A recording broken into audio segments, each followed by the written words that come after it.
in aan suurtagal ahayn inaan la fulin karin sharci doorasho qof iyo cod ah kadib waxay soo jeediyeen in doorasho dadban la aado ayagaa ku soo heshiiyey dowladda federaalka iyo dowlad goboleedyada haddana baarlamanka wuxuu ansixiyey doorashadii dadbaneed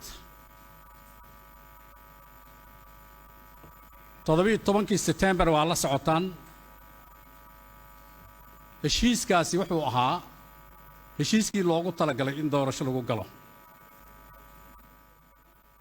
su'aasha la isweydiinayo waxay tahay haddii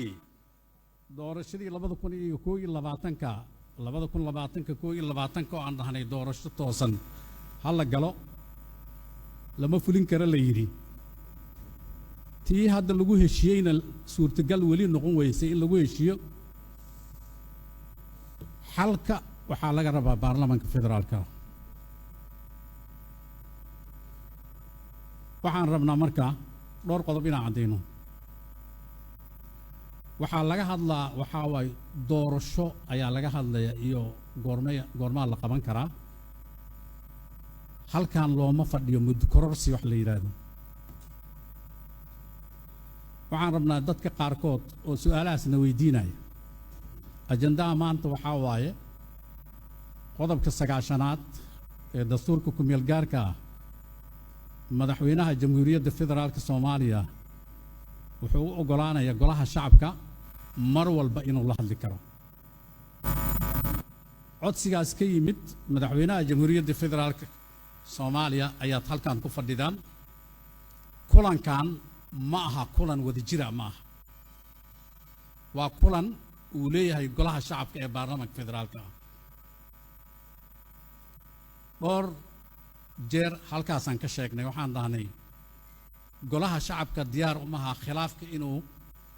ka mid noqdo wuxuu diyaar u yahay xalka mar walba inuu qayb ka ahaado